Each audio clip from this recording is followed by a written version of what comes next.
Santa Claus we never see. Santa Claus, what's that? Who's he? And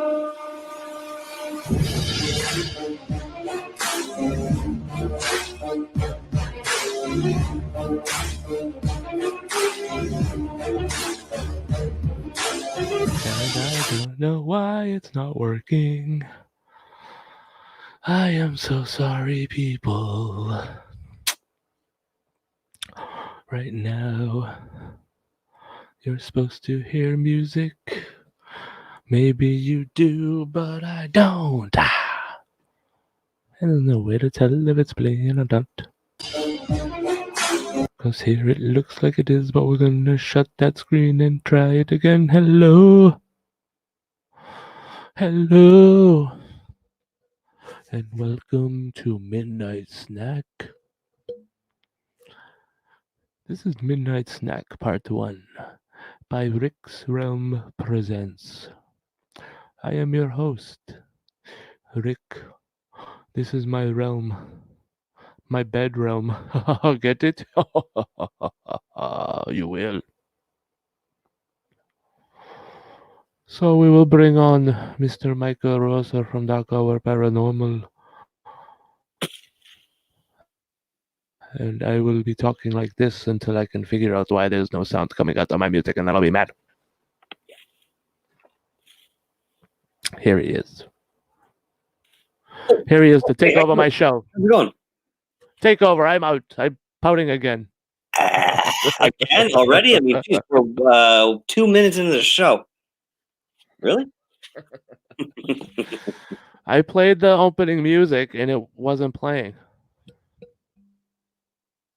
Yeah. You know what I mean? Like it played. Well, by definition, what you just said doesn't make sense. I hit play on YouTube. The video played like it normally does, but there was no audio coming out. This never happened before.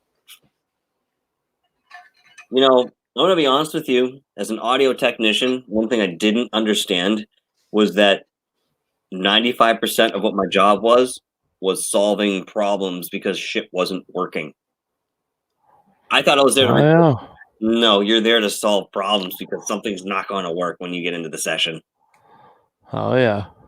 Well, that's it. That's All right, I'm going to wear my sunglasses? Yeah, come on, man. It's late at night. Sun's out somewhere else. For Midnight Snack? I think that's what we should do. I don't know where my black ones are. Yeah, my Midnight Snack. These are my the Wish ones. Oh, nice. I got 3 pairs. Yeah, they're so comfortable. How much you get them for? I think they were like $3. That's not bad at all, dude. $3 or $4. The best ones I've had off of like a cheap sunglass. You know what I mean? I really feel like I should have my black ones seeing you there. Hey, one thing I wanted to tell you about tonight's show. There was a point that I looked down at your window and the lighting and whatever you're using for your camera looked really, really good. I could make out a lot of detail. It looked kind of soft. I mean, you weren't moving or anything, so I didn't catch much motion, but it looked really good, dude. And your mic was one of the best sounding mics out of the 3 or 4 of us, so. That's right. Had more low end on his show when we heard the broadcast. That's right. That's right. It's because my voice is so sexy. I like wearing the sunglasses like this behind the mic, like you can't. Like, who's that mystery man? Yeah, it gives you some anonymity, you know? Yeah, who is Rick's Realm? Who is you gotta go with a better name. I like that, but like in the sense of a singularity. This is Rick's Realm. Shut up. No kidding. I open up. You come up with your own name. That's your Dark Hour is my name. What? Thank you. What's that? Yeah, you heard me. Right. What was that? I've already told my audience in previous shows that I own the rights to Dark Hour. As long as you don't tell your lawyer, we're fine. It's written in a notebook. It's so old, if you try to open it, it'll break. It'll be like 1 page. Yeah, mine too, dude. Believe me, they're like crispy, all those pages from like pouring over them with so much ink and switching them back and forth so many times, moisture on your hands. They're all like crinkly and shit. You see my Dark Hour folder. I still have it. It's the funniest thing. I signed up for something. I forget what it was. It was maybe the Yahoo Mail or something. Mhm. All right. And I go, oh, it was Spreaker. I went onto Spreaker today to listen to the Friday show with Dave Scott, his birthday yeah. one. Rich was on there. So I was going to listen to that. I signed in with my Google account. And normally I don't use that account for Spreaker because I use it on my Facebook or whatever. The Dark Hour logo pops up. No way. The one that I wrote in the notebook and Yeah. transferred to dude, I'm not even joking. That's Not funny. even joking. Well, the internet doesn't let anything die. You know Let that. me see if I can pull that up. If you can, dude, that would be awesome to see. I mean, it should just pop up, right? That was on there today, so. I don't know.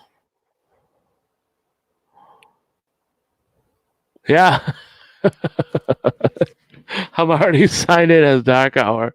This is hilarious. Really? I mean, you listen, this was always our outfit. There was nobody else. Yeah, Chris Kibbitt was there, but I can't even find that kid today. So, as far I'm as gonna I'm share. Yeah, go ahead. Sorry. I was gonna say, I remember when I approached him to join our, very intimate team that we had going. It was after a management team meeting of 5 guys, and it was I could have picked a perfect time. Listen, so I approached him after, and I was like, "Hey, listen, bro, I want to talk to you." And he's like, "Okay, yeah, everything all right?" I'm like, "Yeah, no, it's fine, but I want to propose something to you." He said, "Okay." So I took him out back, and this was in um, not Medford. Maybe it was Medford. Where do we hold our bigger team meetings? That restaurant in the plaza there. Medford? No, it's not We Medford. weren't ever in Medford. It was over by Framingham. Where was it? Oh, You know what I'm talking about. They had the what do you? tables with the umbrellas out in the front. Oh, Red Rubies or something? No, it was Ruby. what was the 5 guys that's up near Framingham? Or Natick. Was it Natick? No, that wasn't it, was it? It was a town Yes, next to it. Anyway, that was the home store. that was where we were. So I took them out in the front, and everybody was inside, congealing and doing their thing. And I took him aside. I said, "Hey, listen, I want to ask you something serious." She said, "Yeah, sure. What's up, man?" I said, "Listen, I got this ghost hunting team here. I would like you to be a part of it. Are you interested?" And I said, "Before you say yes or no, I'm going to explain the risks and what you may or may not encounter." And I went through a whole list of things real quick. And he looked at me. He was like, "I would love nothing more than to be part of your team." And he put his hand on my shoulder when he said it, because he was a nice guy, intense though at times. And I was like, "Awesome, you're on." But he's always been that back character, somebody there who's more of a supportive character in the sense of a cinematic presentation of what we were doing. You know what I mean? That's how I had him figured in my head. Obviously, I was a central character. You were a central character, and he was that support, behind. And throughout our investigations, that's pretty much what he was, which was cool. It was a great dynamic. But man, I wish I knew where he was today, because he owes me $20.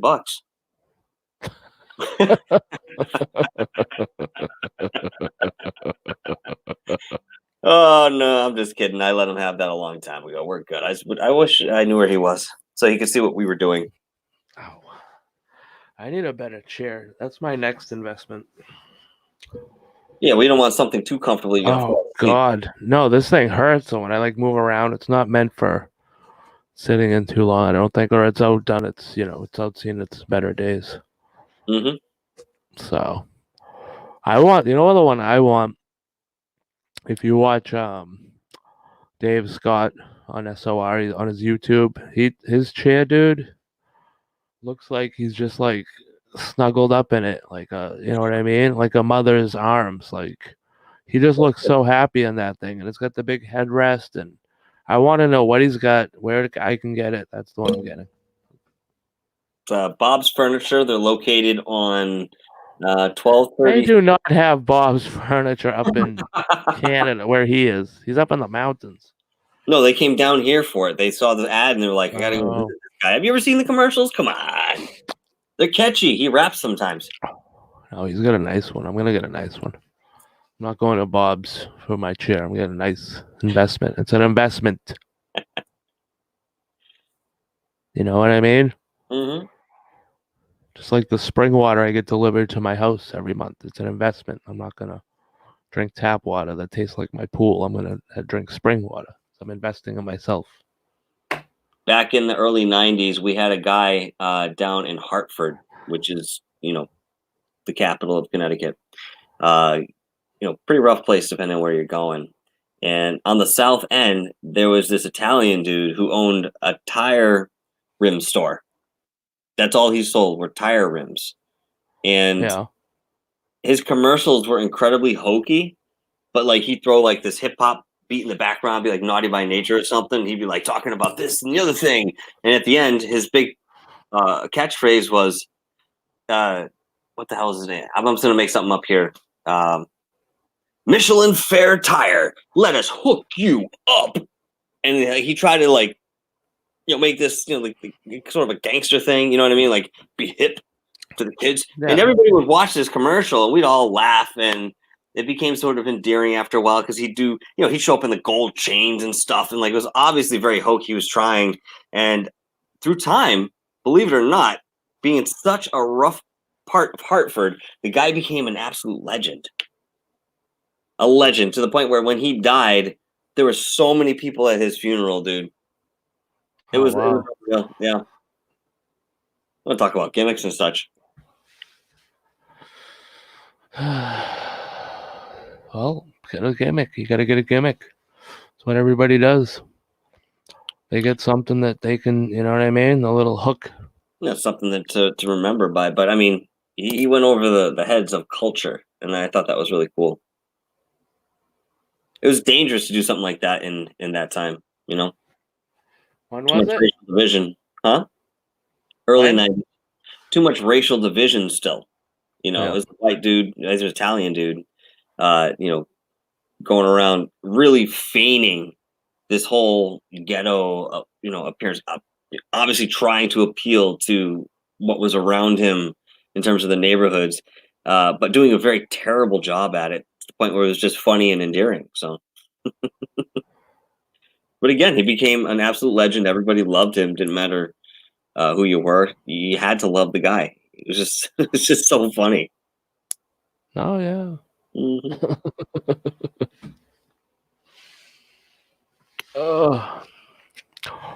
Yeah, I'm still. So we got a viewer here tonight. Yeah, it's me, right? Is it you? It probably is, yeah. All right. You want to say something? Yeah, I'll say something.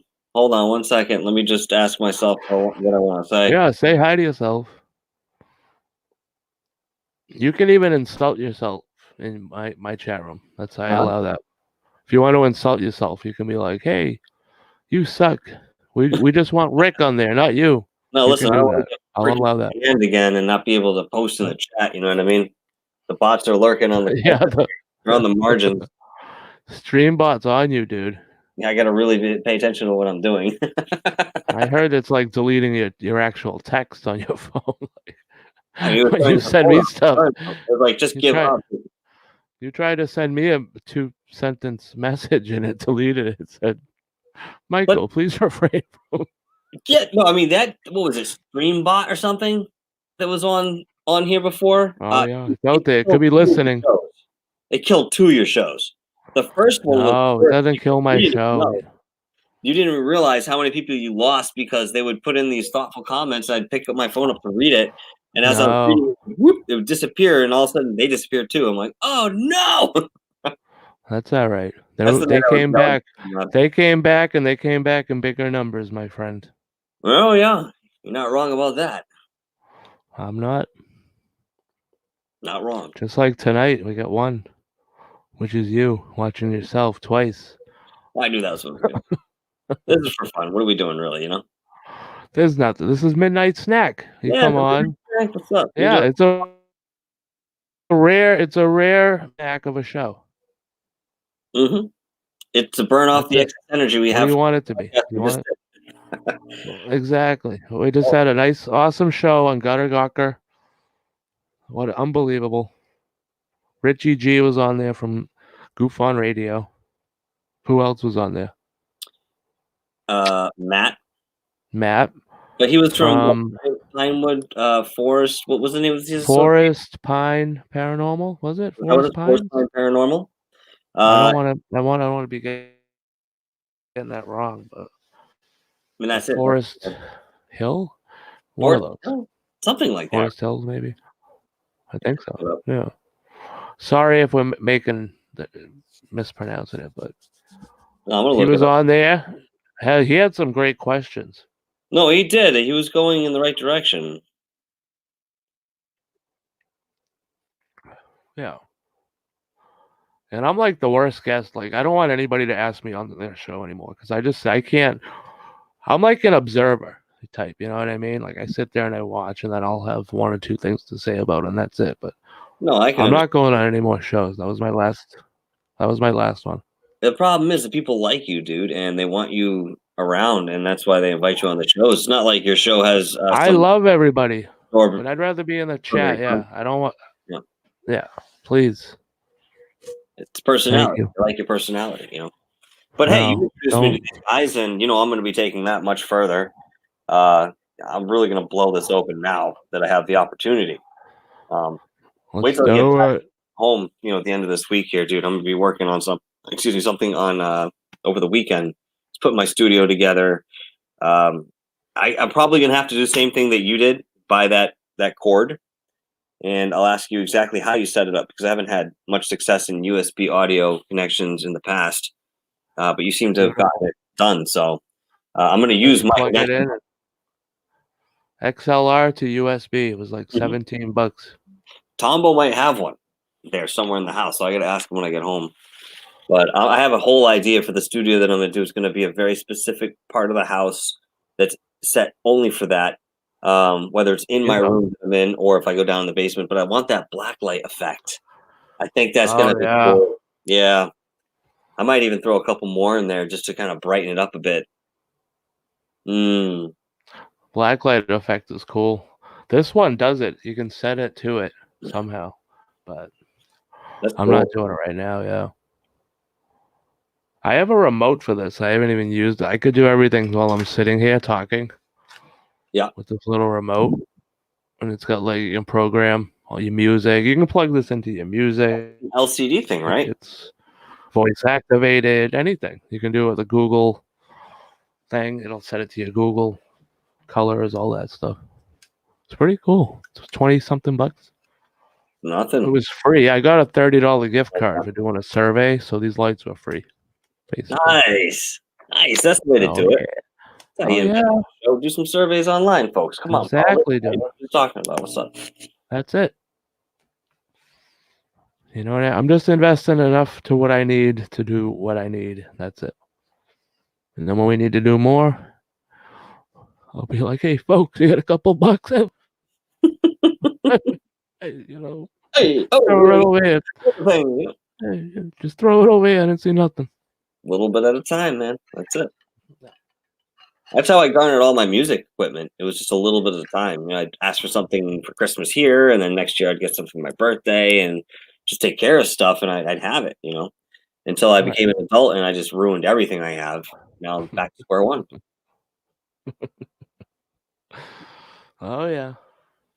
Yep.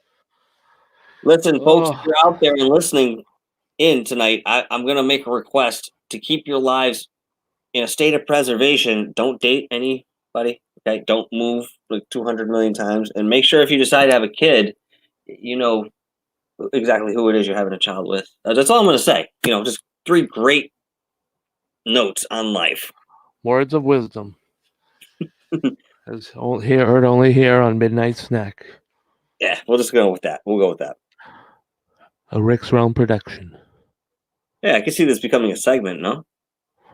This is part one. Why do you think it's called part one? You didn't see the thing? Hold on. No, I Let didn't me see get the it. part one part. Oh, let me get it up there. There it is. Midnight Snack part one. Who's got a scary story? In the chat room, If you have a scary story, you can come on the air and tell it. You don't even have to be on audio. Where did the thing go? Where's the link? There it is.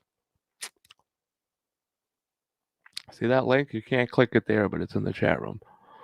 Come No. on the air. Tell me a scary story. I need a scary story, Michael. I need This something to calm summer. me down from, you know what I mean? Yeah, you and I both, man. You kidding me?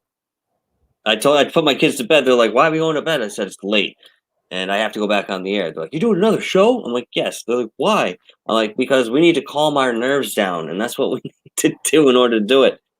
It's either that or I just go hit the bottle. You know what I mean? I'd rather do this. No, I'm kidding. No, yeah. You don't want that stuff. Yucky. No, Listen, you know what? that's what some people do. You know what I mean? You know what movie I saw the other night that is the worst fight? It's one of the most popular movies, but it has one of the worst fight scenes I've ever seen in my life. What is it? Take a guess. Worst fight? It's a popular. It's one of the most popular horror movies of all time, and it has the worst fight scene at the end of it. Jack Frost? Come on, that's a good one. Jack Frost? Yeah. For a horror movie? I've never even heard of it. Where the guy fights the snowman wearing oven mitts that are colored white in the back of a pickup truck full of antifreeze to end the movie? Yeah.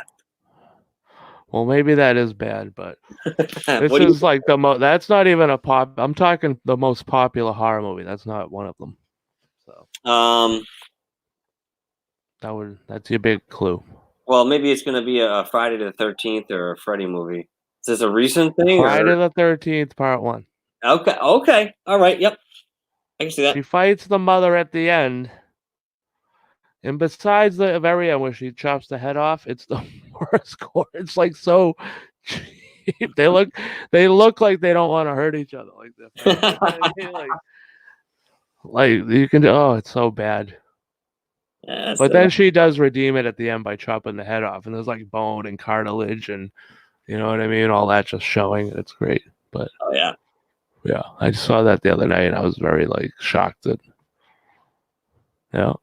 Yeah, speaking of horror, I gotta start reading Williams' book, man. Yes. I gotta start reading that. I read the first couple pages, and I gotta sit down and get into it so I can get him on the show. I don't want to leave this guy hanging. It looks like you're reviewing his book as well, huh? No. Oh, I thought you were. He sent me the links. Yeah, no. He sent me the links, and I'm going to do it eventually. I'm just trying to. I got this show going on, and then I'm trying to do the things during the day to get my business going. So that's my main focus right now. So this is just to fool around at night, you know. Mm-hmm. Unwind. All that fun stuff. I'll be right back, folks. Give me all just right. a shake of a lamb's tail, and I'll be back. Shake of a lamb's tail. That's how you're gonna have to segue out every time. I'll be right back in a shake of a lamb's tail, folks. All right, so if anybody has any spooky, scary story, they can be ghost stories. Oh, excuse me. Maybe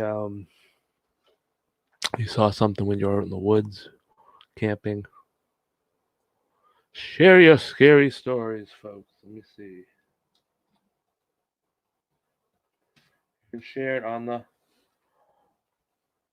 You can share it by calling in. You don't have to be on video. You can call in and still do it. See how his little icon over here?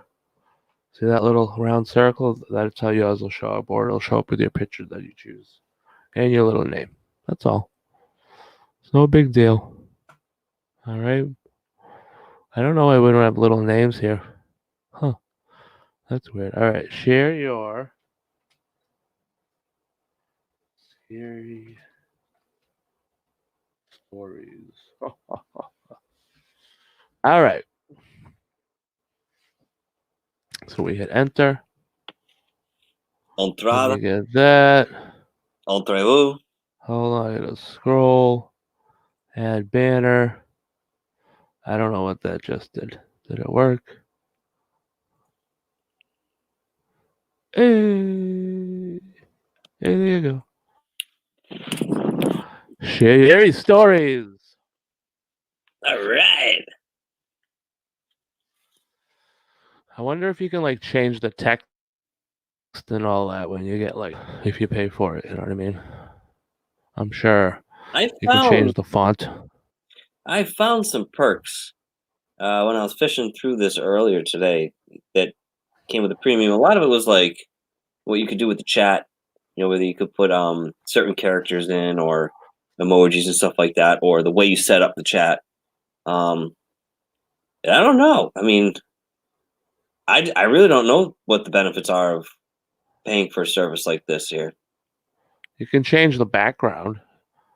Oh, there's a green screen. Did you see that? You set your How green can screen. I set that up? You got to pay for No, that. I need like a. I need the frame. The frame. Okay, yeah, yeah, you do. You need to have that. I have the screen. I just need the frame. Yeah, I gotta hang it up somehow. You know. You never had the frame. You only hold the screen.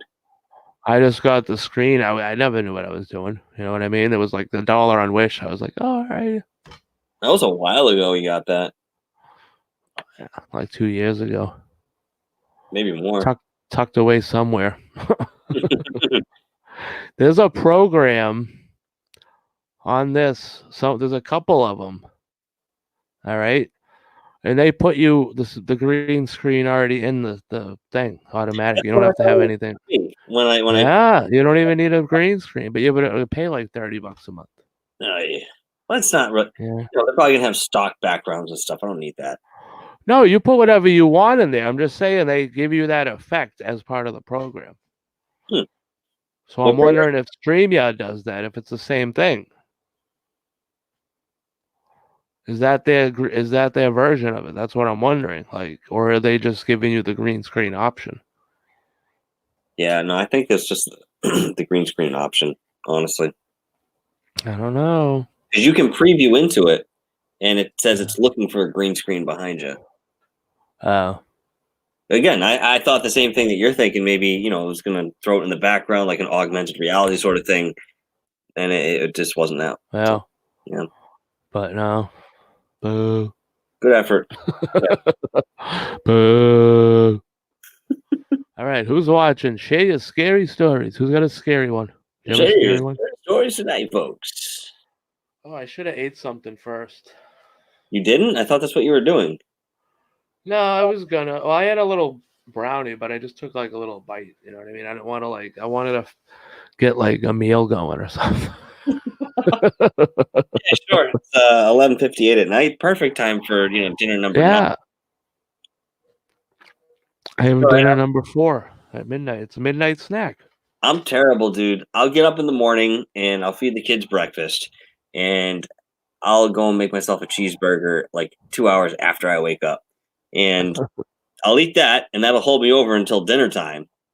And when dinner comes around, I'll feed the kids, I'll sit them down, and I'll just literally sit there and pick at what I've made, and I'll just like eat enough that my stomach isn't yelling at me, and go mess about for a bit, come back and just pick as I go along. It's really weird. My mother does that. My sister does that. I do enjoy sitting down to a meal, but if it's just me, even at home, dude, same thing. Like I'll make like a dish. I'll make a whole dish of like some chicken, mashed potatoes, some carrots, or whatever, and I'll put it next to me, and I'll sit down. I'll start playing a video game. Reach over every now and again, grab a bite, and I'll be eating this damn thing for 2-3 hours, dude. I don't know why. I don't know why. Only in my do they get like that, I want to sit there, eat the whole meal, and get that full feeling, and be like, after I make the noises, I'm like, like 20 times I'll do that, like an hour. I just feel like I can't lose that energy. If I get that way, I'm going to go to sleep no matter what. Well, yeah, but it's part of, take a nap. What else are you going to do? You can go take a nap. Yeah. So, roll up some newspaper, give my kids a pack of matches, and I'll go sleep on the couch for an hour or so. Like, listen, I know you guys aren't going to keep this outside, so you know what? Make it quick if you do. The pipeline is over there. As the gas comes out the front, just turn the knob.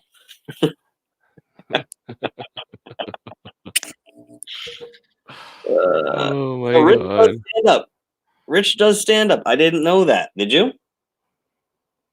He's mentioned it here and there on his show. Yeah. No kidding. Like little, yeah. Oh, well, you can tell the dude's hilarious. Come on. Well, I've always noticed that he's very comfortable speaking to his audience, and his sense of flow and rhythm during the show was even, on display tonight. Where there were those moments where it was either just me, you, and him, or you and him, me and him, whatever it was. He had that sense to keep the show flowing, you know, and that's something that you got to have if you're doing stand up. It's one of the first things you learn in any performance art is to make sure that you kind of intuitively understand that flow. You gotta, yeah. Yeah. Right. So that was a treat in and of itself to know that it wasn't going to sink. Like gutter would pop off or something, or there would be a moment where there was silence. The show wasn't going to sink. Either I was going to say something or Rich was going to say something, and we would just keep it Yeah. going. You know. Oh, it was so much fun. Oh yeah. So scary stories. Yeah. I mean, let's see here.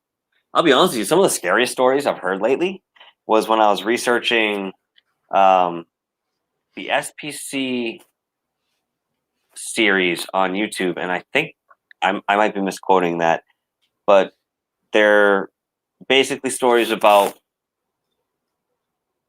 weird cryptoid projects or population manipulation that's gone absolutely haywire. And the way they just present it is, hey, this is a true story, even though it's not completely contrived. The way they talk about these governmental experiments that have gone absolutely wrong and the creatures that they came up, it's really, really scary stuff. I'll be honest with you. The first time I was listening to it, I didn't realize that it was all fake. I didn't realize it was a Reddit creation. And I was sitting on the edge of my seat like, oh my God, really? That was in the container in the woods? What the hell? Like, it had me on my edge. But even after I realized it wasn't real, I was still highly entertained. And you're like, yeah. SBC something. What's the are there any scary stories about Junior? It is Relating SBC, to Junior. by the way. Big Cat, what's going on? Big Cat in the chat. Hey, Big Cat, what's going on, brother? Thanks for joining. Yeah, everybody, we're going second round of streaming. when everybody joins, they get a ayo. You get all this energy, you gotta use it the right way. So Junior, I don't know. He was sort of something that showed up for, I think it was the span of 3 days, if not less than that. And as soon as he popped up out of nowhere, he was smashing everything in sight. He was eating everything he could. Just this entity that absorbed everything around it. It could be any sort of material. It was taking it in, and people fled.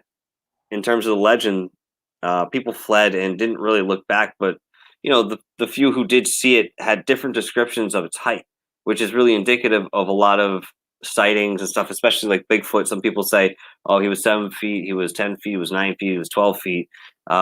There's some productions out there that kind of go into the perception of what people see under unexpected trauma or shock, something they're not explaining logically while they're looking at it. And I think people kind of suffered that, but then again, that also brings a little bit more validity if you want to look at it that way, that there was that more natural reaction to this creature. Now, again, the most amazing thing to me is that, as I mentioned on Gutter's show, he's still out there even today. And this again happened in 1983.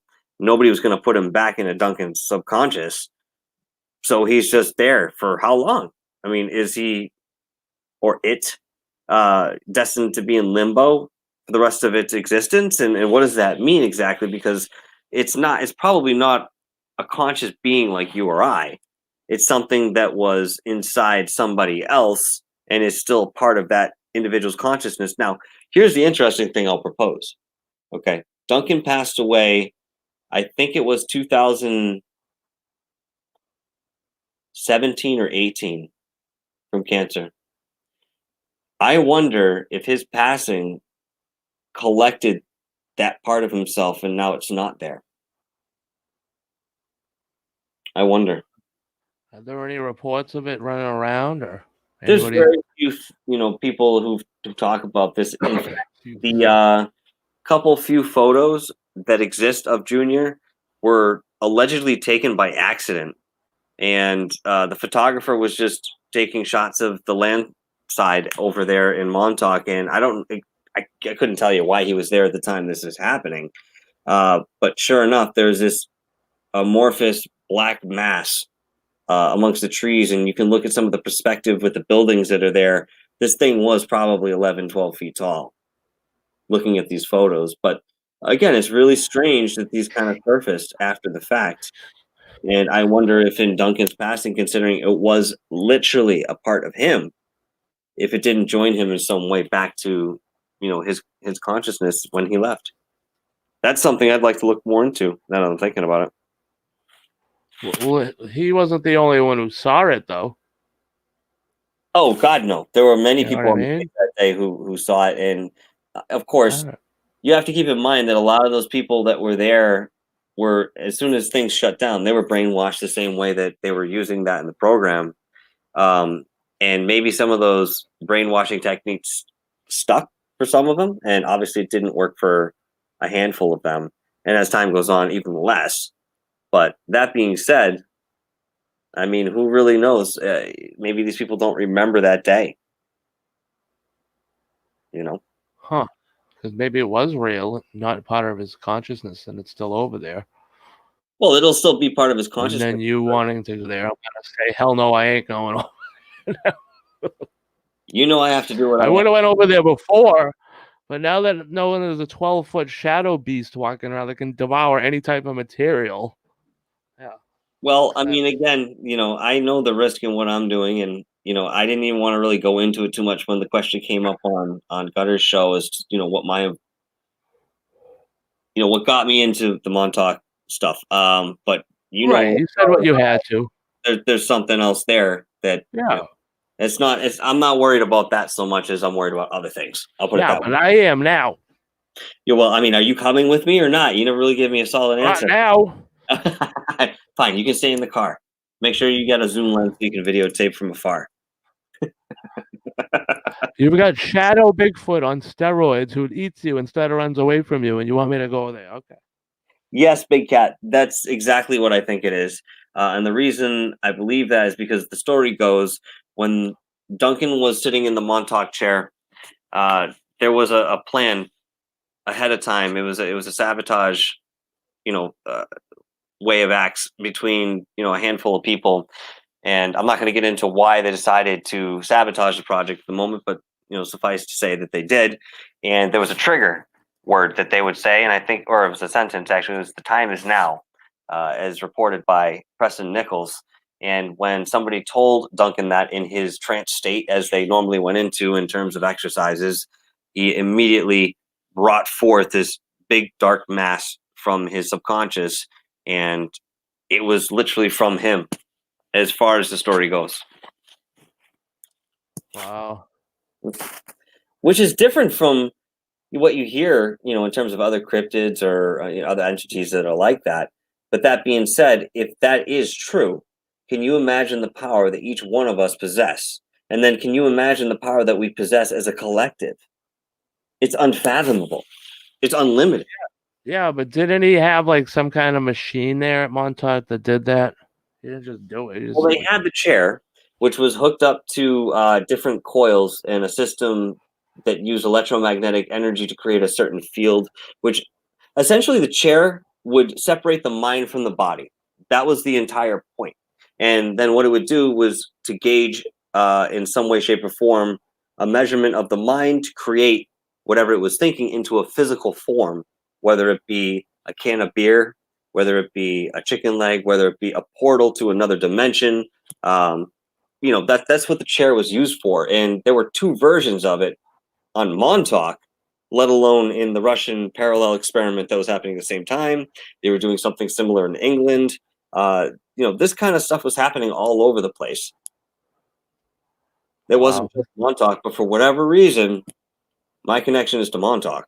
So this is just like Stranger Things. This is where they got the story. It is. It's a whole show. You just said. Brilliant that they brought it to light that way. Oh But yeah. it still stays in the consciousness when it was almost buried.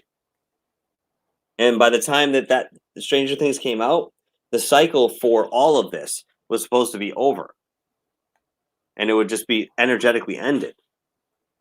It was 2016 Oh yeah. Stranger Things came out, so the timing is impeccable in that respect. That's crazy. Maybe it's something to do with it. So You Big know? Cat says, "I wonder if the guy experienced a climb in kindness and consciousness, or conscious. I'm assuming it's consciousness. Well, I mean, you got to keep in mind that Duncan was programmed to do what he was doing involuntarily, of course, and the way that they programmed the Montauk boys was essentially to rip their mind from their bodies and then place that mind into a computer system of sort where it would then fragment up the different compartments of the mind. They would then program each of those compartments to do specific things and then put it all back together and stick it back into you through sexual ritual. And we were talking about Oh. kids that are as young as the age of 2. We're talking about, boys on the edge of puberty where they were abducting these kids and they were using them for the experiments, and not to even express what they did in terms of radionics and, that sort of thing. They fried people, man. Many of them didn't survive. The majority didn't survive. Oh. Hmm. And you want to go there. Now you got spirits walking around. Yeah, buddy, but you know that there's something else there for me, and I don't know what it is. So, You got I don't want- everything. Next thing you're gonna tell me there's UFOs flying around now too. yeah, I don't know. I don't want to go into it. But, See? you And I know, don't want to go to it. Why? I don't know what to say. I like to recall and kind of regurgitate the information that I've learned, but I know that there's another element there that comes through sometimes, but I can't explain it to you. And that being said, so Junior is either there or he's not, and I would love to find out one way or another, but I'm not going to go there looking for it. You know what I mean? Yeah. I'm not there for that. Ugh. I'm definitely not gonna go there looking for it. Or anything else ever. Oh god. Big Cat, you wanna go with Michael to Montauk and see Big Junior and what else? Now we got Ghost, Junior, there's UFOs flying around. Why don't you ask him where he's from? I mean, if he's over in California, that might cost him a few bucks to get over here. I'm just saying, more than welcome. But What's the deal with that tower? what, the radar tower? Oh, yeah, because I saw a video, all right, and there was no doorway on it. Like they had to crawl in through like a little crawl space. Yep. There's no way that people like used it, like crawled in that doorway to like go to work and like it had to be another entrance somewhere. No, there were several entrances to that tower, and it's a Sage radar system, which was used back at latest, I think, the 1960s. It was 61, I think 61 Camp Hero officially shut down as an Air Force base, 61, 63. So the Sage radar officially discontinued its use on that time. Now, that being said, you have to take into account how big this radar actually is. It's about the length of a football field. Okay, if you're standing up there, you get the scope of it. Now, with that in consideration, what they were able to do with a tower so large was to pump different frequencies out at long range to affect whatever they wanted to. They could pinpoint it or they could make it general. And they found out the frequency that actually, or the frequency range that actually held the mind control aspects of what they were looking for was 420 hertz to 436 hertz. And they were playing with that a lot. Wow. Yeah, but how did they get into that building is what I want to know. Well, I mean, again, it's in disrepair nowadays, and you have to seek alternate entrances because some of them are boarded up. Does it go underground, do you think? Yes, it does. In Like fact, below, like a the base? Delta II antenna that was one of the driving forces behind the electronics in Montauk. It's this crazy triangular looking antenna that goes in sort of a tetrahedral pattern, but it looks askew. Oddly enough, Preston Nichols made a very small version in his backyard and he used to use it. But this antenna will warp time and space as we know it. And it was right underneath the SAGE radar system. Now, the reason they stuck it underneath there was because originally they had it in another building. They realized that there was an interference that was being experienced through certain magnetics, because where Camp Hero is situated is the prime spot. It's literally on a vortex to do something like what they were doing. And so they moved it underground to shield it from some of the electromagnetic interference they were experiencing. But this thing was a couple stories tall underground. So yeah, there are many, many layers underneath. So how do you get underneath? I never saw videos of people going underground. You won't get there. A lot of them were filled in with cement some years ago, and you can find the entrances and you can find the potholes that go down, but you won't find the original spots, maybe in some of the smaller buildings that are around. Now, Big Cat asked, wasn't Tesla part of Montauk, or am I confused on that? Yes, Tesla was actually involved, or at least his sciences and technology was involved in that. In fact, I think he was probably more involved in the Philadelphia experiment on a personal level than he was in Montauk, unless they did some time traveling with him, which is more than possible. Dr. von Neumann was the head engineer for the Philadelphia experiment, and he was in opposition to Tesla. They had a lot of confliction, and in the end, Tesla really got thrown to the wayside. But a lot of his technology was still being used by von Neumann, along with Wilhelm Reich's technology and so forth. So, to answer your question, yes and no, I think. Let's see here. I'd like to make this into a show.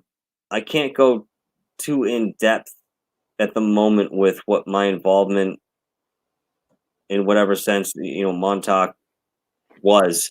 I'm still very much on a path of discovery, but I have some leads here in certain respects. Yeah, I'll definitely keep safe when I go out there, and I appreciate that.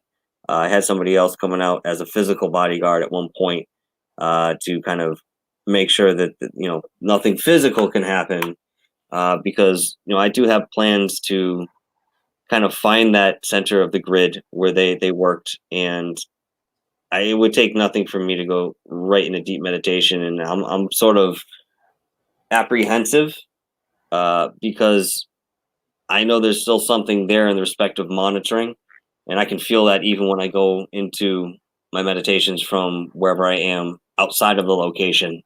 That's watching and paying attention and knows who's coming in and who isn't. Get a little deep on that. So. I wish I could say that I didn't feel that way, but in the same respect, this is very interesting and is going to be a journey, as it has been already. Yes, indeed. Just want to say real quick, hello to Lufon joining us in the chat room. Oh, hello, Lufon. It's the notification. That's all right. This is just an impromptu. Good to see coming down from our high show. Mm-hmm. We were live on Gutter Gaga earlier, and it was great. 2 hours. It was great. It was fantastic. You can go check it out. Look, I can sit back and show off my dad bod. With my mic. My mic thing extends out. I'm wearing black. It makes me look thin. Oh, me too. I did that just for the thing. Mm-hmm. Oh. Are you coming with me or not? Where are you going? What do you mean, where am I going? To Montauk? No. Why not? Not after you have... We got 12-foot Shadowfoot running around. All right. 12-foot Shadowfoot running around. He eats people. He eats anything. He doesn't just eat people. You got ghosts now. UFOs. Definitely UFOs and aliens, because when I asked him the question, he shied away from it. So you got 3 things running around. What else is there out there? A tower you can't even get into because it's underground. You want to talk about the electromagnetic fields that are still there? Talk about what? You cut out. The electromagnetic fields that are cut still out. there. Now you got electromagnetic field. Come on. So come on. You part of this or what? Let's go. What are you afraid of? What do you got to lose? You sit in your room doing a radio show like I do. Come on, let's go. Social distancing. Yeah, no, you can stay 6 feet away with a camera. You could have done that before all this happened, for all I'm concerned. I'm afraid to leave my house now. I'm just so used to it. I don't want to go out anywhere. Yeah, well, you know what? I'm just gonna stay in and do my radio show, and that's it. All right, so really, you're not coming with me? Maybe. I really want to go camping. We can camp there too. I'm gonna go buy a tent. Maybe I'll buy one next week. I'll do let's go camping in Camp Hero. part of my weekly purchase. No. Yeah. I want to go to a legal spot next to a river. It is legal there. They have campgrounds. Campground. Yes, they have all of that. Nope. It's a campground. It's open to the public. It has been. And they have 12-foot shadow foot. Yeah, what do you think he's interested in? Not you. Look everything. You. Oh, anything that's material. Yeah, well, that's true, but don't get too close and it won't bite you. Oh, okay. What? Listen, I have a feeling I'm going on this with my bodyguard. That's it, dude. Come on. Mr. I sleep well. Grizzly bears are trying to kill me, and you're over there sleeping. Oh, it's fine. Go back to bed. Did you survive, or are you, dead today? Tent. Was that right? You're in the tent, sleeping in the corner, like, oh yeah, it's nothing. Shut up and go to sleep. He'll go away after your potato chips. We're good. Yeah, he went away with a box of saltines. Yeah, he did. He spread it all out through the woods. I was more mad about the food than trying to get killed by the bear. Yeah, so that's your fault. Listen, saltines. Junior isn't interested in saltines and apples, I'm sure. Concrete and buildings and human flesh is more of an attraction. So, as long as I go to bed first and you make sure the fire's out, we should be fine, dude. We just came up with a new creature. What? We just created a new cryptid here tonight on Rick's Realm. Do you realize that? No. Or at least I did. What did we come up with? Well, I came up with the name. You came up with the entity. Shadowfoot. Shadowfoot. Okay. Yeah, it's like 12-foot Bigfoot, but it's just a shadow, and it eats everything. It's like Slender Man. That's a new lore we just created. Like 20 years from now, kids are going to be like, oh my God, Shadowfoot's going to get you tonight. Like, they'll be telling the story of Shadowfoot. And guess where it started? Documented right here. That's kind of an interesting name for it. I kind of like that because it is fitting. It is just this big, dark, black mass that people describe. It looks just like a Bigfoot of sort, but much taller. And I would run out of there. I would never know what it looked like. I would not be a witness to it. I mean, the thing is pure negativity. So, right. And then you mix that with me. Forget it. So you're not like two magnets. You'd be like, when you try to put two magnets together and they shoot together. That's me. That's me in your adventures. Now I'm taking them off. Your adventures is this magnet. This is me. You're going on this. I want to be. Oh God. Oh my God, I'm so hungry right now. I don't know how much I'm gonna eat when this is over. Hey, listen, there's some salmon jerky within arm's reach. I'm just saying. Oh, dude. It's good for the soul, good for the heart. No. Good for your breath. I can't eat jerky late at night. I'm having Market Basket has these I don't know if they're new or not, but they're English muffins, but they're like twice as big. The things are huge, but not like wide, not like this big, like thick big. You know what I mean? So they're like thicker. Dude, oh my God. Well, if there's one thing you know how to do, it's cook. That's for damn sure. Oh. And you know what? Here's a pro tip to anybody cooking in their toaster and you're cooking an English muffin. Use the bagel setting on it. It's going to take 2 turns, but that English muffin will come out so good. You come back here and thank me in the comment section. I'm not even joking. I'm going to go do it now. That being said, because we were getting on the subject of Montauk and people in the chat were kind of chiming in, if you guys have any questions on Montauk, or anything you'd like me to discuss, please throw it in the chat because out of most things, I think I've done the most research on this particular topic, and I love talking about it and sharing as much as I know. So, if Yeah, please. please chime in. Anything. Yep, anything really. God, the story is so expansive. And Yeah. one of the cool things about that particular project is it's all encompassing. You have everything involved, like everything paranormal and paranormal oriented, esoterically oriented. It's all there. Give me something scary from Montauk. How about I Like do a you something else? chill. Well, Can I mean- grab chips in between? well, yeah, if you got them. They're downstairs. I'm so hungry. I can give you something. No, go ahead. I'll wait. I'm gonna be a nice host and wait till after. Hold on one second here. We got something in the chat. Oh, look at that.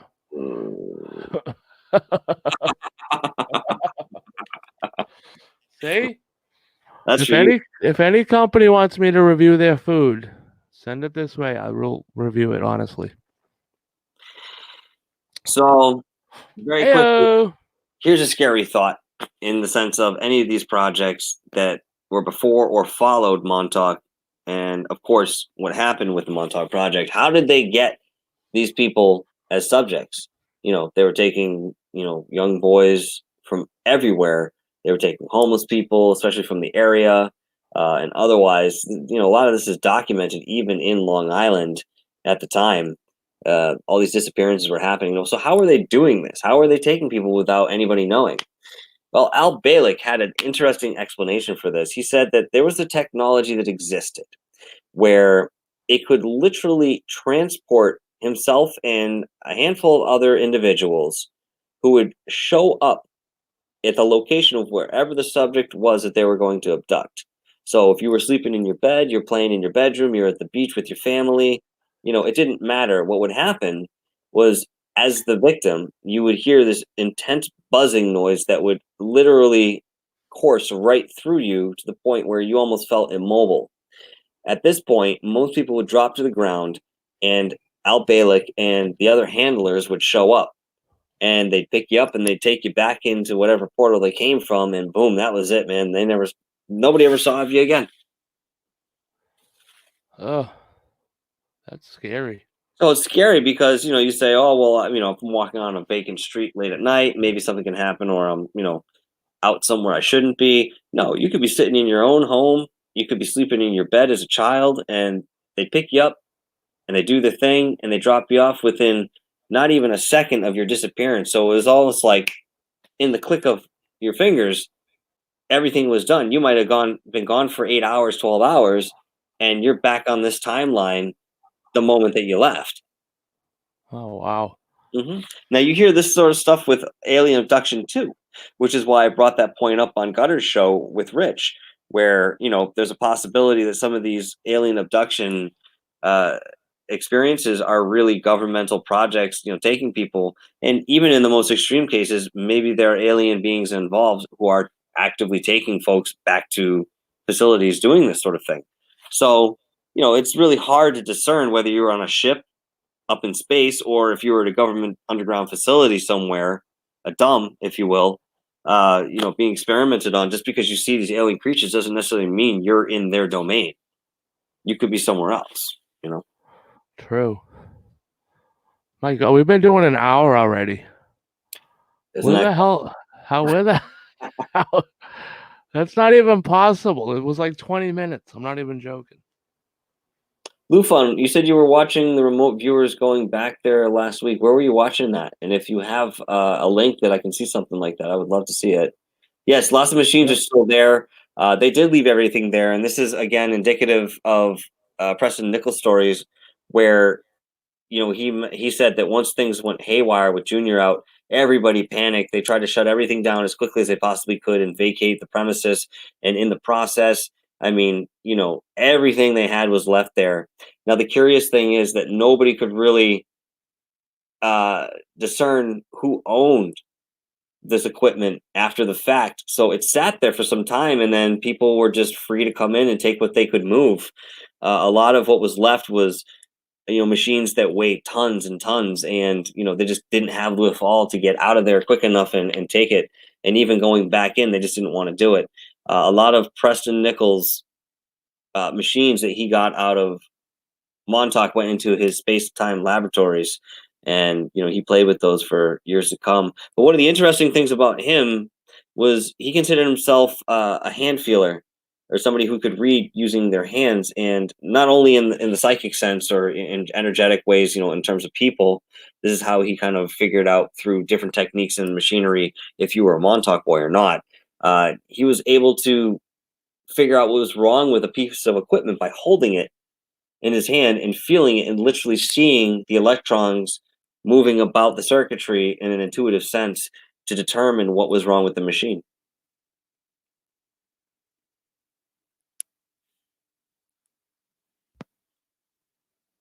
Did I lose you? Uh-oh. I think we lost Rick. So I'm going to go back to the chat real quick here. I'm here. Oh, there he is. I had to go get snacks. So in terms of the Montauk project being in full swing today, I guess it fell out of favor not too long ago.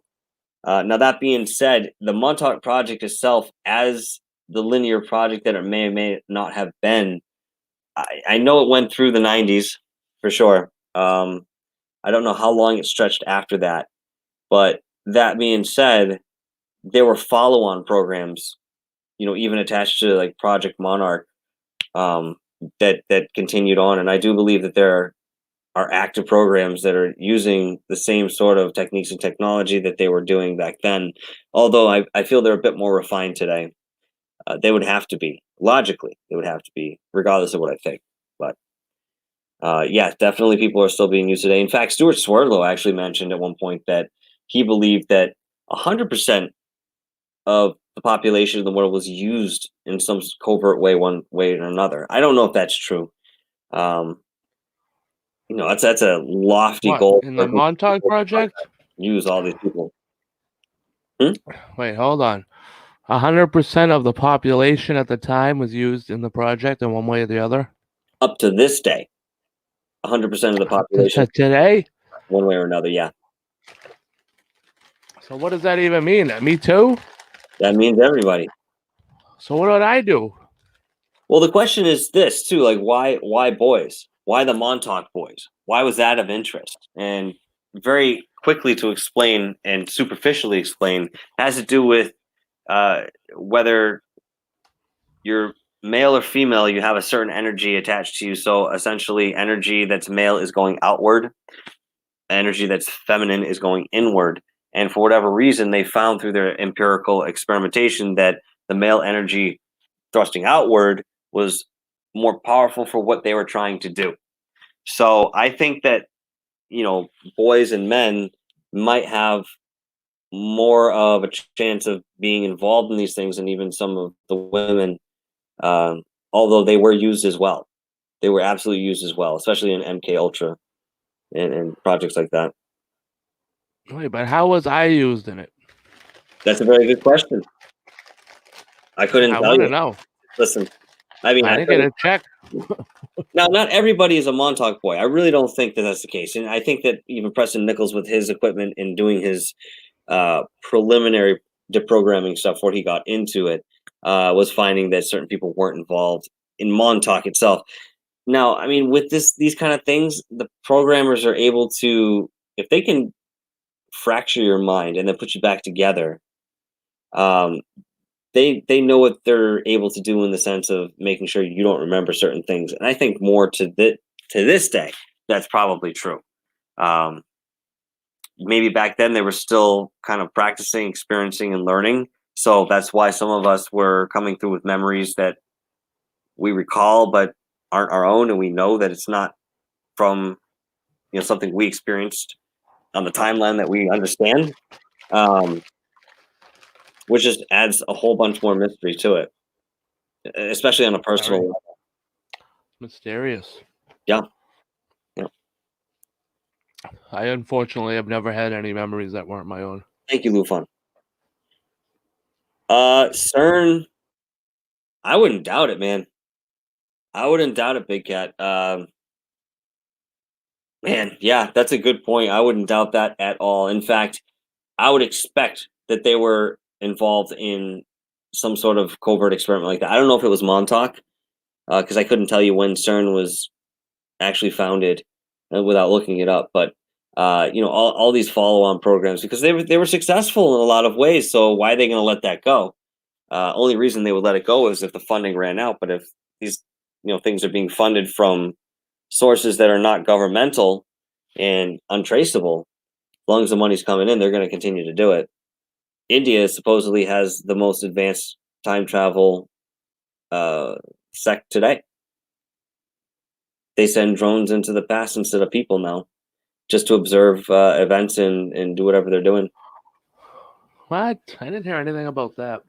That was also Stuart Swerdlow who mentioned that. Al Balick also, I think, mentioned it at one point. I want to see that. In the 2000s, yeah. Since the 2000s? No, this is later, like 2011. Oh, all right. Well, it was just before he passed. I think Yeah. he was mentioning that. Yeah. Huh. See how much? See how there's Crazy, so much man. to this? There's so much. It's too much. And then imagine the stuff we don't know about. All right, early It hasn't surfaced yet.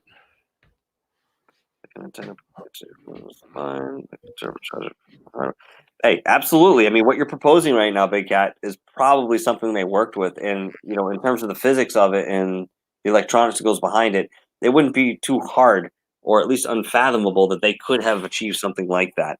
I think they went far beyond that and understood the connectivity that we have as a race, and our connectivity to the planet and the electromagnetics that went between us and the planet and how those all interrelate. I think they really got a grasp on that at one point to put enough subjects through the ringer. They got their answers. And then, yeah, but the stuff they probably learned from that, then, like, we don't even know what it is. You know what I mean? They're doing it somewhere in Antarctica or out of the moon or something.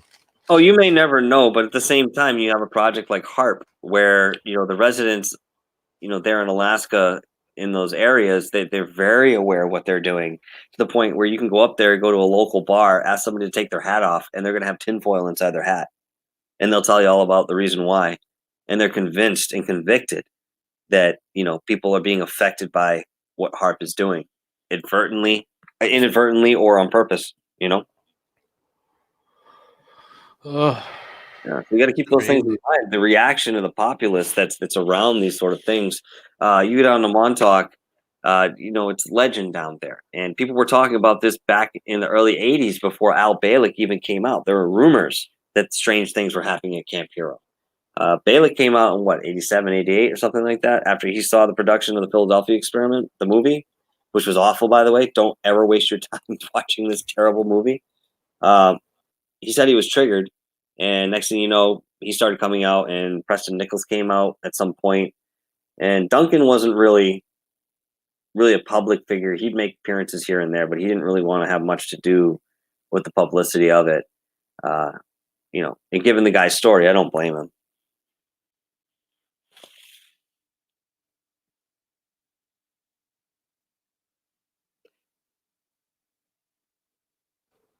One thing I will bring up is that I'm very upset that I don't see you eating a midnight snack with me.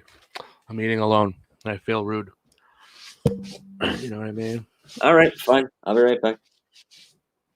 Oh, cool. All right. See how easy that works, folks? You ask for something, ask and thou shalt receive. Right here on Rick's Realm. Proof of that is in the chat room. When you guys last night, you were asking for, what did you get? You got it. You asked something, I gave it to you. You wanted Bat Squatch? I gave you Bat Squatch. Squatch? Is it Sasquatch? Bat Squatch. Tonight, what did you get? Shadow. Where else in your life have you ever gotten Shadowfoot until tonight? Nowhere. Let that sink in. I try to be cool and spin all the way around, but I get choked by the cord. So yeah. If you have a midnight snack, what's everyone's favorite midnight snack? I'm right now, so I'm not too rude. I was muting myself while I was chewing, but it was wicked loud. It was this is one of my favorite snacks.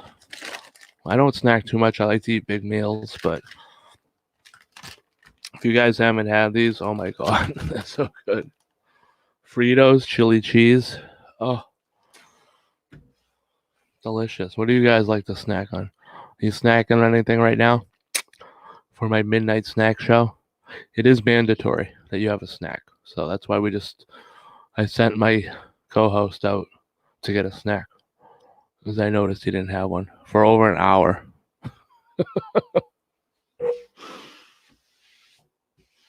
My motto for the midnight snack show is less yap, more snack. So I'm also eating. When I ran downstairs earlier, I didn't have time to, what is your go-to? Ketchup chips. Oh, all right. You must be in Canada. How you gonna say, how do I know that? Because my buddy has family up there, and every time he comes back, he brings them back. And it was a big thing up there, ketchup chips. I personally, I'm not a fan because I'm a traditional potato chip guy. No ridges, plain. But I do like the Humpties, and they come from Canada, right? Yep, they do. Homemade bread in the toaster with thick cuts. Michael, we're finding out the chat room's favorite snacks. And Big Cat says ketchup chips. I haven't tried those. With melted cheese on top of them. I've never heard of that. I mean, just give me some poutine if you're from Canada, and we'll call it a day. I'm saying. Oh, I just guessed that. I guess that she was from Canada. You were right. Based on the ketchup chips, yes. You're right. Humpty Dumpty. They have the dress all. They're really good. I like those. They're thick cut, ridge. What is that? Are you eating a drumstick? Yep. Well, you just beat me. I had this I was being nice and just grabbed something quick, and I was just eating these. I showed the audience. You've had these, I'm sure. Oh yeah, those are good. Tell me those aren't the bomb. No, those are good. You gotta be exemplary. Yeah. You know what I mean? Eat a chicken leg. Well, now that I know that, I'm gonna go downstairs and grab the Easter ham that's still sitting around. It better still be on the bone. You eat it like corn on the cob, otherwise it's not worth it. You gotta entertain at the same time. You know what I mean? It's not just about you, Rick.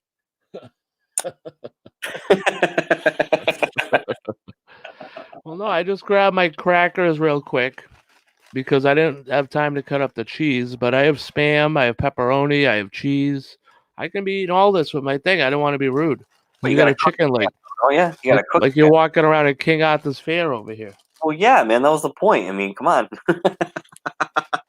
I wish I still had a lobster sitting in the fridge, dude. I'd be pulling that out in front of you. Go big or go home. Big Cat says it's an odd flavor, nothing like ketchup, actually. Though, true. I didn't taste any ketchup when I had them, and I can still remember them from 20 years ago. Never had them. I would try them, though. Sorry, they're not bad. All right, and maybe Mr. Cheap Chips will bring them on one night just because you haven't had them. Okay. Do a little review for all the Canadians. Excuse me. Our Canadian fans out there. Sounds good to me. Which is pretty much just Americans. I mean, that's pretty much the same thing. You know what I mean? Just a lot colder.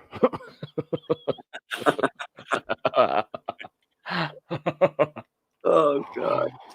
It is pretty much the same thing. If you go up there, it's like looks like not. You know what I mean? The parts I've been to, but I was in the city, Montreal, which is like a big city. It just looks like a city. So Montreal is Beautiful. All the people are really good looking up there. And you notice as you come back down into the States, you get down to the border of Canada, they're still good looking. You cross over the border and you see some people up the top of Maine. You're like, they're not too bad. You can keep going down, you start hitting Vermont. You're like, okay. And then you get through Vermont, you get to Massachusetts. You're like, I wish I had tints on these windows.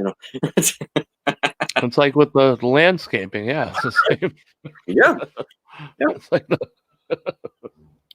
We're not so French down here, so we didn't inherit those good looks. Yeah. Hey, yeah, Lufon. What are you bringing to the table, brother? That's what I want to know. Yeah, he's gonna be right back. What's he got top coming? I can't wait to see what he's got. All right, you know what? I gotta go get my meat and protein and my cheese, calcium, to go with my crackers. Now you're just sitting there sucking on a chicken leg. I can only imagine what Lufon's bringing back. I'll be right back. Are you or something? It's your show. Take over. Hold on. Night show. All right, listen. Hold on. Where's the thing? Doesn't sound like I have a choice here. Oh, it's on the bottom already. There you go. All right. Heyo.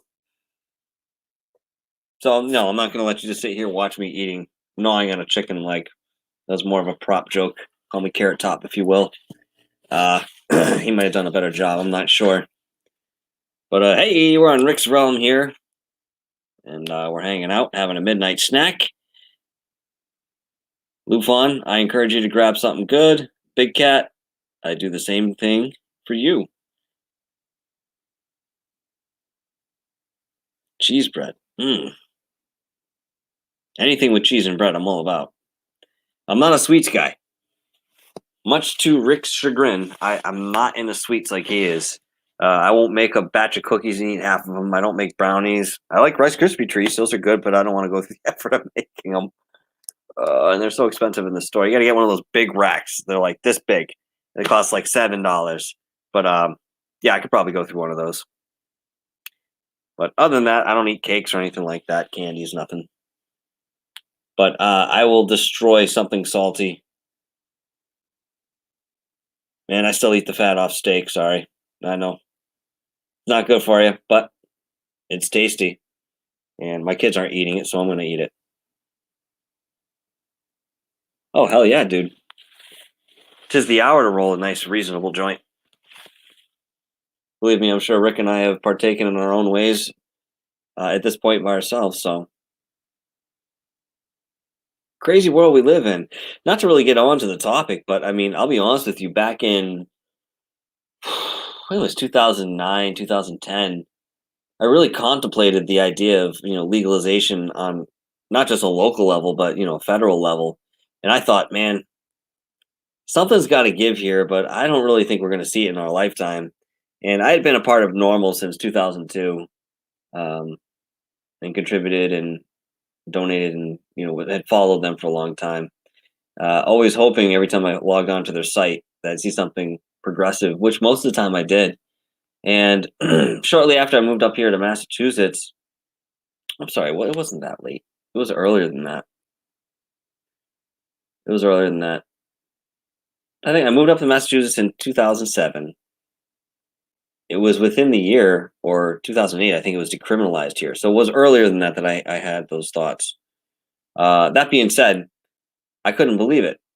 I couldn't believe what I was seeing. And then, some years later, 4 or 5 years later, they actually legalized it in our state. And we're just like Colorado. And we're opening dispensaries. People aren't getting arrested for, having the reasonable amount of weed on them. It was a compassionate move in my stance here. It was a compassionate move that should have happened much longer than before than it actually did. So Lufon's got cheese bread. Is that what I heard in the chat room here? Look what I got. You ready for this? What do you got? I don't think you're ready. Oh, I'm ready. It's like the real pepperoni stick, not the Hormel. Oh, really? You know what I mean? Without the shiny casing, it's got like the yeah. one that hangs in the window at the Italian place. That's the legit stuff. See right that? there. That's it. Now, should I start making jokes about this now or when you start eating it? Huh? It's your choice. I'm just saying. It's so good. Oh, somebody left. They went to Big get cat. something. They want to grab a snack. All right. All right. As long as they come back. Lufon, that's all. They'll be back. Scary stories. Who's got one, folks? I'm gonna post it.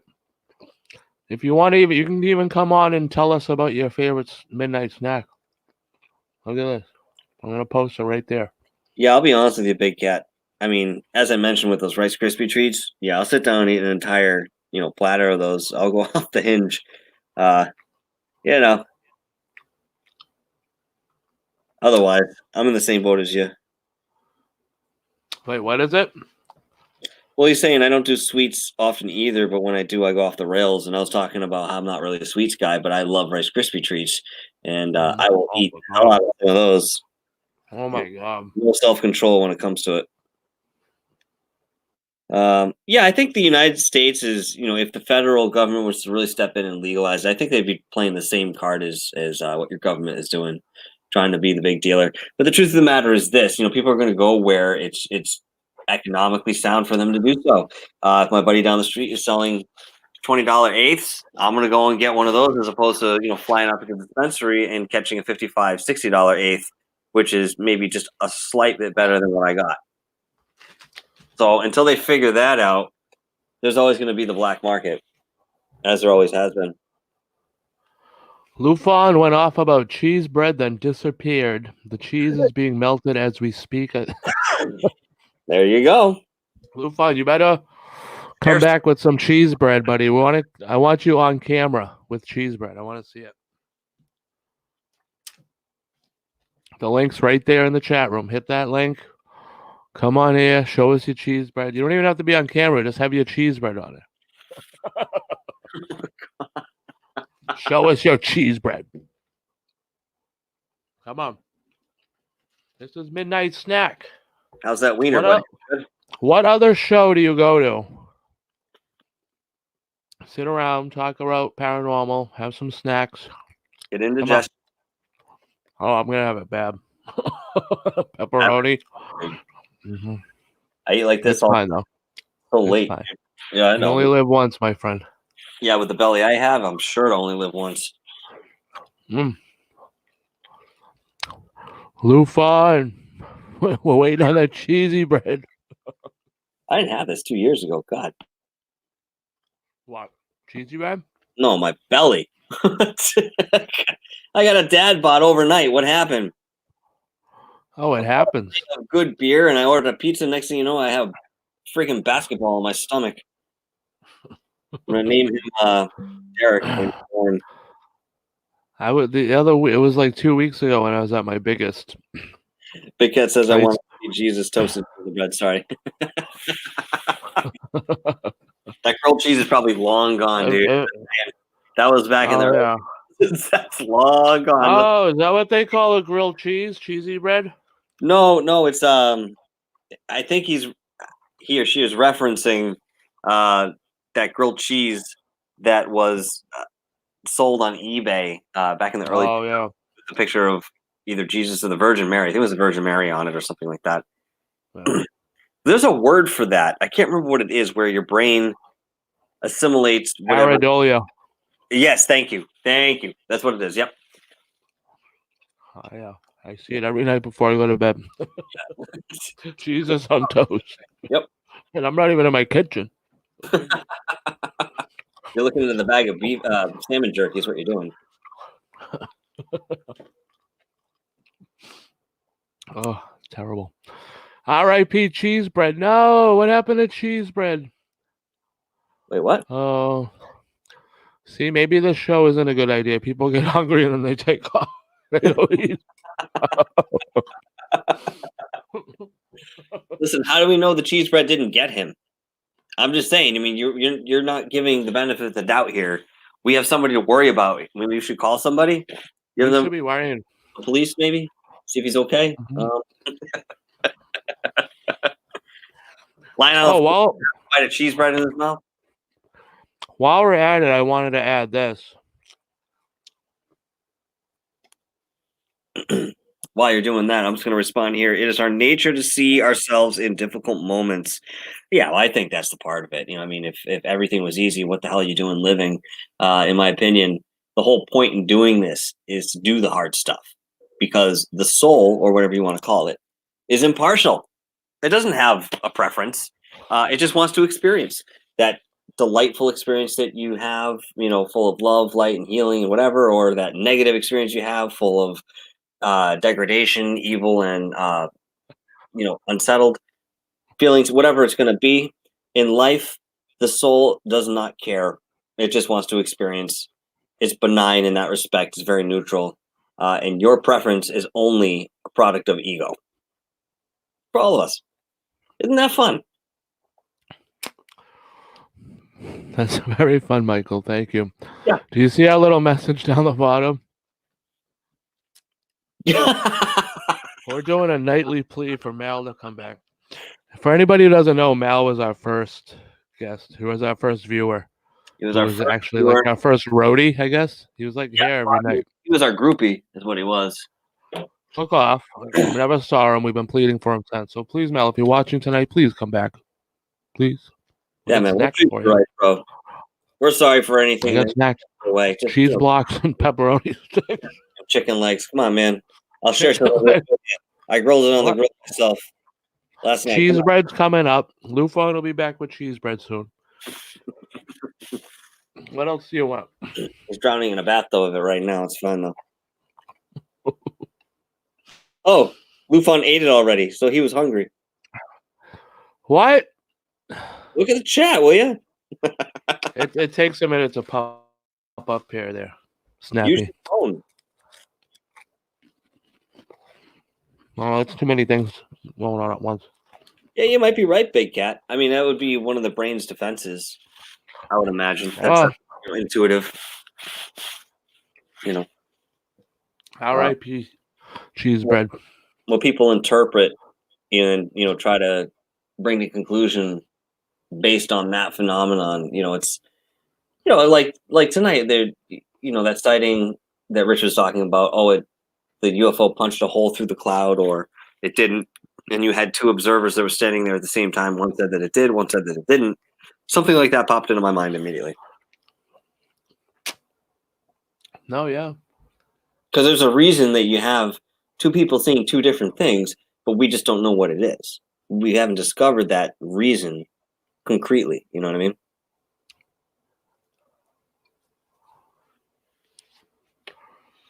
True. Well, I wonder if people with like different colored eyes see differently. Like, you know what I mean?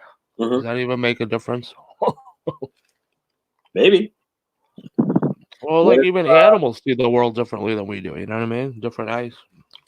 In the most physical of senses, yes. But you have to keep in mind that there's a large part of every species that has this intuitive understanding that is, in my opinion, very natural to their being. And cats can see spirits and feel essences around them. Dogs are the same way. A lot of animals can see and feel things that humans don't readily do. But then you're going to come across a group of people who are sensitive to these sort of energies, and they say, "Oh no, we can see it too." There's an evolution within each species, but I think to a certain degree, we all reach a similar point. Now, that being said, I think the reason that animals are able to see and feel esoteric phenomenon and so forth is because they don't have the hindrances of mind and ego that we do, where we allow something to get in the way of our natural perception of things. And every once in a while, we'll see through that window when our mind is distracted, and maybe that's when we see shadow people. Maybe that's when we lucid dream. Maybe that's when we connect with spirits that are around us constantly, and we just don't realize it. Because I'll tell you this right now, 100%, there are spirits in this room, and there are spirits in the room that you're sitting in right now, all existing in the same exact space, but on different frequencies. To me, that's how it works. Yeah, but what if it's not a spirit? What if it's like a different being, like living in their own little world? Well, I'm using spirit, the term, as an umbrella term to, kind of talk about anything that I can't explain in a different vibration.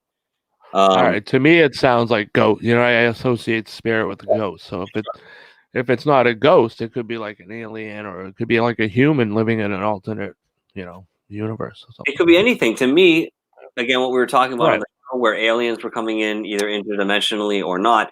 To me, if an alien is coming in interdimensionally, it's like literally walking behind the curtain in a play, right? Immediately, you're on stage first. Everybody can see you. You're doing your part, and then you just slip behind that curtain. You're still on the stage, but nobody can see you because you're concealed behind something, and yet can pop out from underneath it at any point that you want. I really, through all my research, I really feel that Bigfoot is something that encompasses that ability.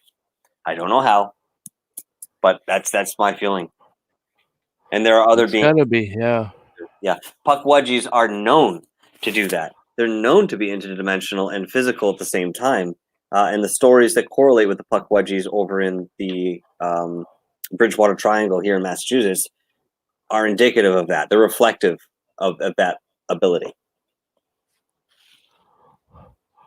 Yeah, I'm thinking maybe Bigfoot's been out in the woods so long, he can just, like a chameleon can change into his background, he can just disappear into the woods. You know what I mean? Like, Who knows how ancient that species is? Who knows if they're even native to this planet? Either way, they have had time to evolve, obviously, enough that they're going to stay out of our immediate attention and do so at mostly their discretion.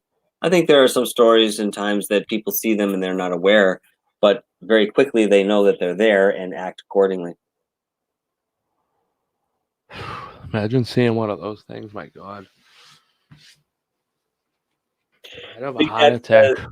Big Cat says, I think our brain misses a shift, and while the mind is in neutral, we spot them. We catch the gears so quickly it happens in tenths of seconds and gets written off as nothing.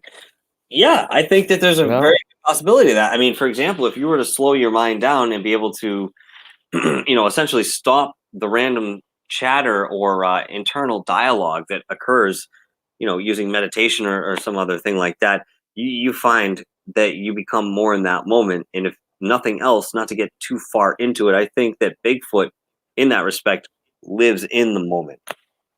It exists in that moment. My camera just came out. Sorry. I don't know what just happened. It just started blinking. Well, at least you have the logo. We still remember you. It'll be your epitaph. It's fine. That'll be, as long as the little thing's moving, you'll know I'm still here. Hold on. What just that? That's so weird. Huh. No, but that's the picture, Big Cat. That's the image. You know what I mean? There's something, that drives our thoughts in our mind, and there's so many explanations and theories that people have, what it is. Long story short, what I do know is that thought precurses everything. It precurses manifestation. And if that's the case, what you think will eventually become reality in one shape or form. And that's the art of living. Understanding that, cultivating it, and controlling it is the mastery that, I think we all seek to achieve in life, no matter where you come from. And again, this is reflective in religion too, believe it or not, as restricting as it is, or constricting as I should say. It's there too. It's in all forms of belief, this sort of idea of progression and spiritual evolution. So it's a matter of where we're all going. We're all going to get there at the same time. That's a real question because we really don't know. According to Duncan Cameron, we've done this 7 times before. And hopefully we can get it right this time. This dude from the Matrix. This entire thing. I'm talking from the beginning to the end of the Earth's existence, whether, we ended it or something else happened, we as a population and, a collection of spiritual beings are in this experiment and have done this 7 times prior. So take that for what it's worth. Yeah, but that's only one guy's thoughts. You know what I mean? I think we've done it 8 times. Well, but how many people are talking about something like that on a convicted level where they're putting true. to talk about it. And of course, you have to look at some of the people who are saying these things and their credentials and what they've been through and stuff like that. Of course, it's not some random Joe off the side of the street saying, "Hey, we've been through this 8 times." You know, it's Right, something. but what proof does he have that we even did it before twice? Come on. Well, again, a lot of this is to be taken with a grain of salt, and of course, the idea is to be speculative about it and then see what resonates for you. When you hear these sort of things, think about them. If it holds true, then you'll know. If it doesn't, you discard it and you move on, and you'll find your truth. That's the beauty about us being individuals. We are all collective, but we have our own truths. That is super cool to me. True. Yeah. It's fun. Yeah, it's an But experiment. when But I hear stuff like that, I just like anything that you can't like have any way of proving. It's like, come on. well, I mean, Uh, most of what you talk about, you can't be proven, and most of what I talk about can't be physically I proven. know, As we have, but that's why we're talking about it but because we're. why even come to 7 times before? Why didn't we do it just 3 or 15? Well, let me just put this out there. In talking about this, we're all trying to find a different avenue of seeking the truth. We realize we're not going to get it immediately through the physical evidence that we'd like to, what we can see and feel with our senses and so forth. We might have to rely on intuition and internal feeling based upon people telling stories or what you're seeing that's captured in media and stuff like that. You have to take your own internal measurement of what's true, and upon doing that, you then build your own belief or truth. There you go. Come back, Mal, please. Right from the. Come back, Mel. We miss you. I want to pop in the chat real quick here. What do we got in the chat, Michael? Big Cat saying, if we slip out of reality, we can see these things. So many things happen to people while in meditation. I fully agree. The Great Pyramids are proof of at least one go around. Just opinion, though. I think your opinion is incredibly valid in that respect. And people do slip out of that matrix, if you will, and are able to do many things. And one example of that is lucid dreaming, which is accessible to somebody who's not a yogi. I worked with lucid dreaming on an intentional level for many years, and I had some fascinating results in doing that. People can seek the shortcut. Work with DMT or something really heavy in terms of the psychedelic world, and you'll find that quickly. But you always come back down. The reason people came into meditation and the New Age actually began was because they were seeking a way to prolong their experience with the etheric instead of a drug that brings you up, gets you a glimpse, and then brings you back down, and you struggle to remember and hold on to the wisdom and knowledge that you garnered during that experience. So people turn to meditation and Tai Chi, Qigong, all those kind of disciplines that would bring about the same effect eventually in a permanent fashion. One of my favorite stories is Timothy Leary was sitting with a Buddhist monk at one point, and they were drinking tea. And Timothy Leary spiked the guy's drink with some LSD. And, sometime after the fact, Timothy, informed him of what he had done. He said, well, how do you feel? And the monk calmly looked at him and said, well, it's great, but it's nothing compared to meditation. You let that sink in for a moment, and you really think about our true potential and how things like that are really just tools to remind us who we are, remind us of who we are.